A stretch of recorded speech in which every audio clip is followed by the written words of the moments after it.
Let's start there with Rick Neuheisel. So, Rick, would you want your quarterback after a game to be honest like Jay Cutler or a little more scripted like Tom Brady? You know, there are times to say exactly what's on your mind, and there are times just to move on to the next chapter. That probably was a time to move on to the next chapter. All right, I will be the reporter asking you the question for Jay Cutler, where the reporter asked Jay if he envisioned having this kind of performance against Which was an absolute ridiculous question. Okay. I understood his frustration with that question. Yes. That was ridiculous. Okay, but no one envisions themselves failing. I know. Yeah, no, I thought I was going to throw 3 picks and get sacked 7 times, not 4 picks there. But there's certain moments where, frustration level, and, they're not that far removed from the actual game itself when they go into these press conferences. But all you have to do is watch a little television, and you realize those are the sound bites that get played over and over and over. I mean, Denny Green's tirade after losing that big lead to the Bears a few years back on Monday night, it became a commercial. They are who we thought they are. Exactly. I mean, that's the kind of stuff you can't do because it's going to just come back and back and back. Did you ever have one that you just said, "Oh no"?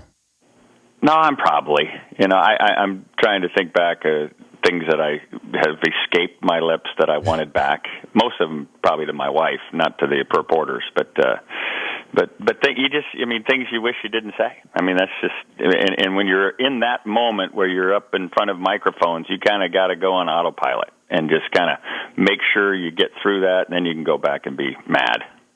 Pac-12 Network analyst Rick Neuheisel joining us, Dan Patrick Show. Do you remember when we're playing at Bel Air? And I came back and I told these guys. They're asking about you, by the way. They want to know when you're coming back. Well, hey, I brought money home. That's all I know. I didn't realize that there was some money at stake there. It's better sometimes not to know. I know. I would have played even worse if that's possible. As I watched your game, as I evaluated you on the backside, I said, you better not to tell Yeah, that's true. Okay, we go, and I don't want to say what tee we were on, but remember when we heard the music and we saw the lights, and I believe there was a performance going on as we're getting yes. I think a porn movie was being shot. There's a lot of lore on number 17 as to what goes on that right side. Okay. Apparently, an adult filmmaker did not get into the club and decided that would be a good place to shoot his. All I know is we're ready to tee off, and I hear bow chicka bow bow, and then all of a sudden you see lots of balls went right on that hole. Oh, and left too. Glad you said it. See, those are words that probably shouldn't have escaped your lips. But, no, that's fine. That's fine. It's too late in the game for that. I understand. USC Stanford. Any chance? Tell me how Stanford beats USC.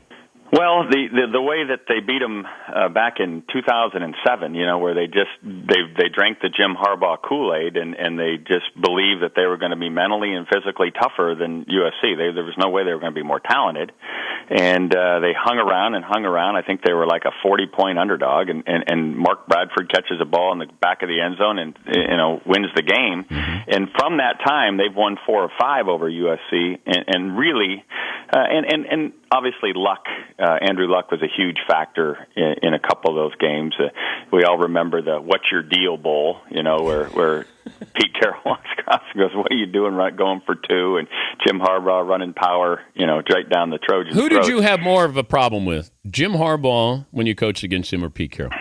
Oh shoot! They're both good coaches. I think they both are. That guy with the battery on their shoulder and want to be the tougher guy and all that kind of stuff. But give credit where credit's due. They're both doing a good job and both beat me. So it's not one of those things I wallow in. But I think that Stanford will go into the game thinking that they can hang out, but I think there's a lot of collateral damage with the loss of Luck. I think David Shaw is having to coach a whole different brand of football. He's trying to be right with his play calls rather than give a lot of flexibility to Josh Nunes, the new quarterback there. And in that, they're not the same team, and the defense is on the field more, and the defense, the pass rush wears down a little bit. So if USC goes in with the right mindset, USC should handle Stanford. Did you bring your guitar?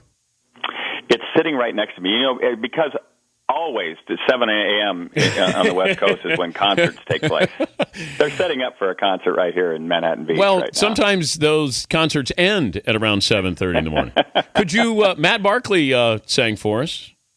Matt Barkley is probably talented. Obviously a brilliant quarterback off to a great start.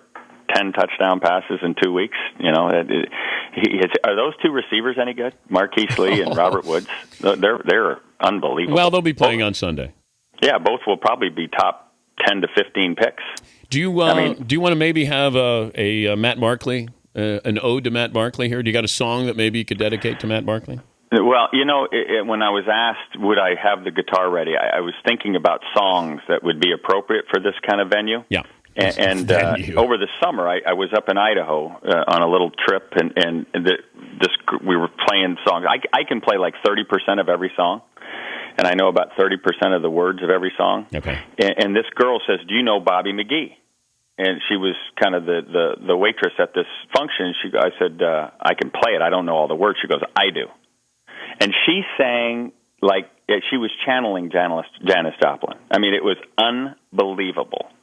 So that's the song that I've been kind of playing around with. Okay, instead of Bobby McGee, it's Matty B. Matty B. I would like it to be Danny McPhee. Okay, I'm fine with that. All right? All right, you ready? Can we do that? All right. All right. I'm going to put the phone down then, and we're going to do Danny McPhee. And this is to Kathy, Kathy, the whaler from Idaho that channeled Janis Joplin. Are you ready? Rick Neuheisel, the Pac-12 Network analyst, Unplugged.